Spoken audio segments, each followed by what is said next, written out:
Hello, America. Welcome back to another edition of Honest Tax Returns. In this presentation, we're going to learn how to honor the IRS. This is presented to the American people on or about 22 December 2018. The great majority of honest tax returns have resulted in the government acting in honor, usually with the return of all amounts surreptitiously taken or stolen from the people. On occasion, a notice of deficiency letter is received, falsifying a correctly filed honest tax return and demanding payment based on presumptive and erroneous information.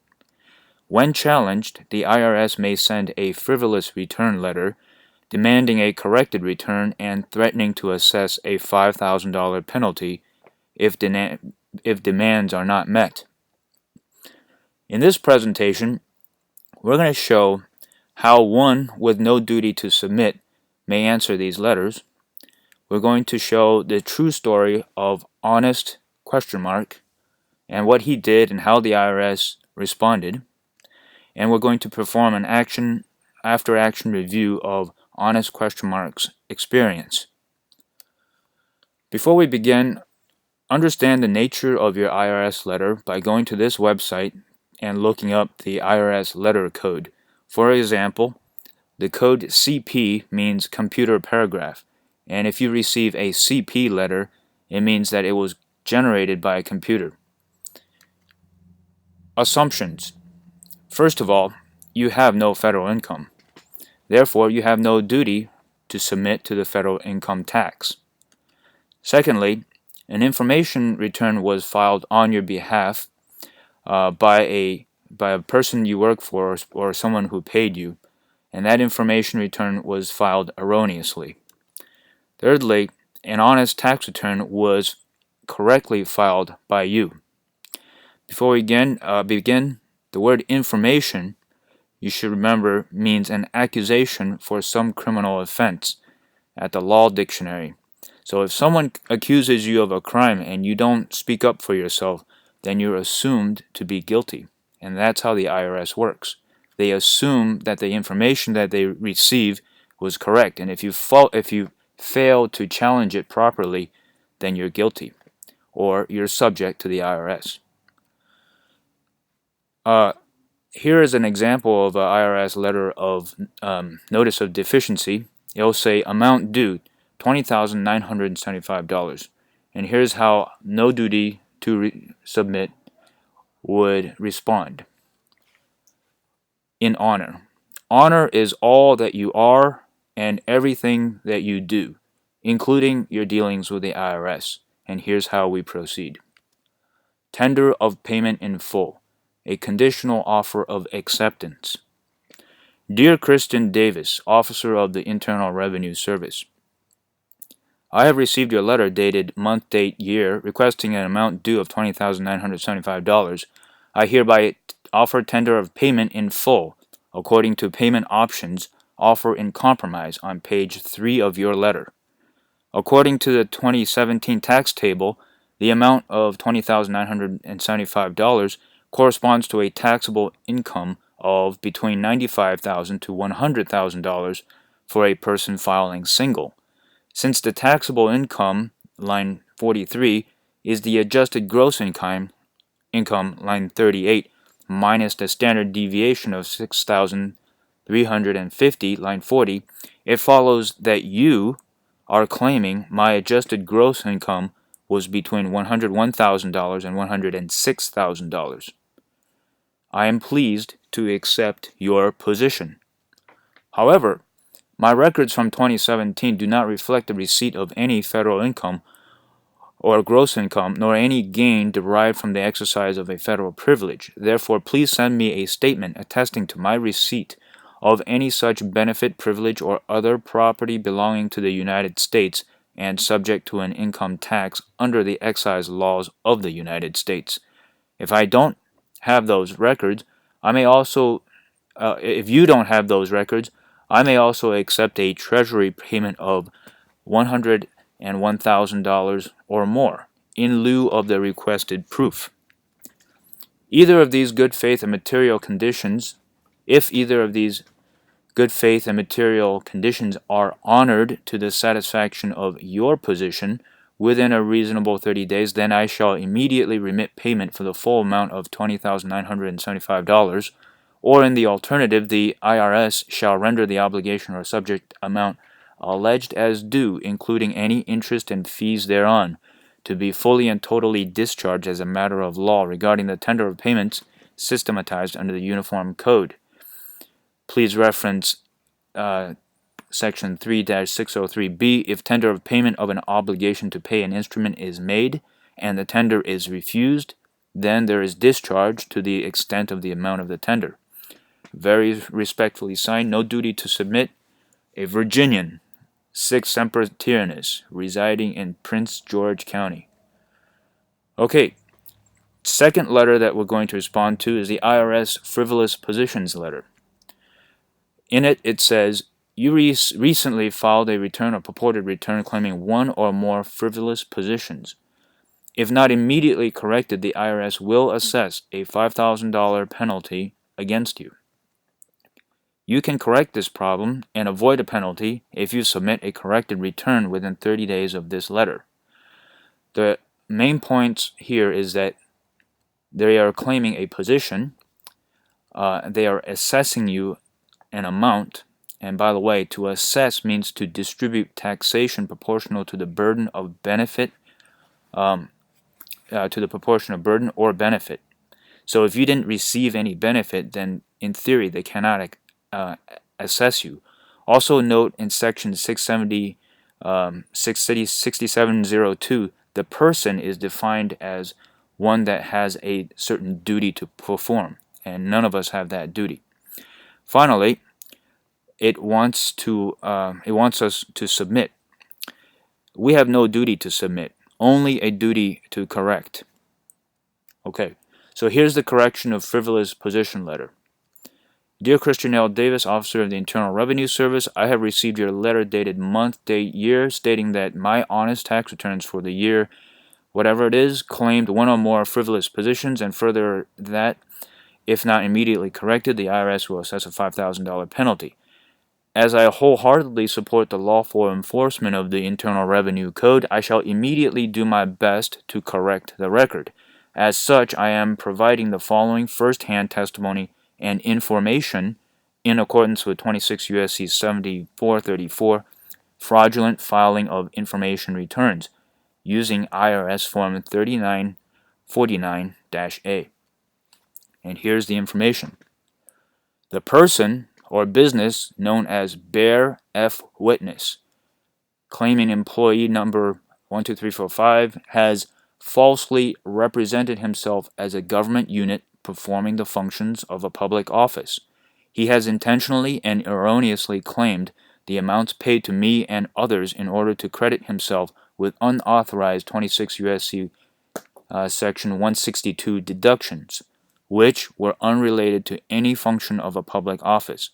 He has made several erroneous filings against many people continuously over several years, including similar methods and targeting a similar group of victims, thus constituting a prima facie pattern of racketeering.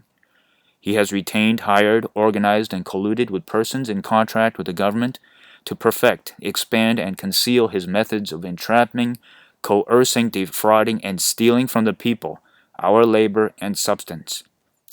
He has conspired with his agents to falsify documents of unsubstantiated income and benefits, thus deceiving his victims into tontine schemes such as Social Security and compulsory insurance vehicles such as Obamacare, which further impoverishes the people and our posterity.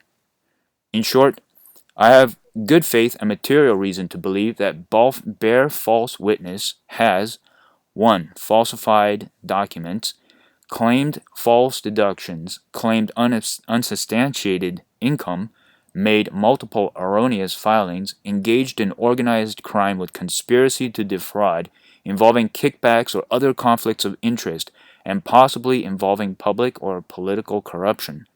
In particular and specifically, Bear F. Witness has falsely accused me of being an employer, or rather an officer, an employee, or an elected official of the United States and of having received federal income or benefits, which is subject to excise. Therefore, if I am erroneously assessed $5,000 as a result of this false accusation, then I shall bring suit according to 26 U.S.C. 7434, civil damages for fraudulent claim of information returns against bear F witness and any other party conspiring to aid and abet in his falsification under 18 U.S.C. 1622, subordination of perjury, and other similar criminal statutes. Please see IRS Form 3949 attached. Okay, so there you go. Very respectfully submitted. No duty to submit. A New Hampshireite. Live free or die. Residing in Cheshire County. So here's the information return, and here's approximately how you would fill it out. Notice that you're filing a complaint or information against bear false witness, and you're stating the reasons for his alleged violations. So, what are the results of what we have done so far? Let me introduce you to Honest Mark. Okay, so Honest Mark received a letter in October 2017, an offer in payment of $1,200 from Fresno, California. Honest Mark replied with a tender of payment in full and conditional offer of acceptance, asking for $6,000 in payment in honor of the IRS position. He did that in November 2017. Now, he never received the letter from the IRS saying that they will assess a $5,000 frivolous penalty, so no letter was necessary to correct the frivolous position letters that the IRS sends. Okay, so Honest Mark sends a tender of payment, much like the one that was already presented, and here's what he got back. In December, he received a letter saying, we're working on your account. However, we need an additional 45 days to send you a complete response. And then 1 month later in January, he received another letter. It says, we're still working on your account. However, we need an additional 60 more days to send you a complete response. And then in February, he received another letter, and it said, we're still waiting to provide a complete response to your inquiry, but we'll need another 60 days for us to give you an answer. And then on 27 February, he received another letter and said, sorry, we couldn't be more helpful, but we're going to send your letter to the IRS office in Ogden, Utah, where they deal with frivolous returns and other more complicated issues. So in September, a while later, the office in Utah, or somebody in Kansas, the IRS sent a letter, said, you know what, we've assigned your overdue tax account to a private collection agency. That is pretty funny, because you're telling me that the sovereign power of the United States, a power that has defeated Nazism, Imperial Japan, and communism in 2 world wars and a Cold War, cannot tell Honest Mark to pay up a mere $1,300. Okay, so here's what happened. They sent his bill to collections, and collection sent him a letter saying, dear Honest Mark, the IRS has contacted our office to collect the balance in full, so give up your money. Honest Mark wrote them a notice of dispute. I'm not going to read this, but you can read it if you like. On October 12th. On October 17th, the same collections agency wrote him a letter saying, thank you for your response. This letter is to inform you that your account is no longer with our office and has been returned to the IRS. Okay, so they gave their paperwork back to the IRS, and the IRS about a month later says, hey, Honest Mark, if you persist in sending us frivolous correspondence, we will not continue to respond to it. In other words, they have left the battlefield in dishonor. They no longer wish to pursue this, and while more threats and misinformation follows, there has been no more demands.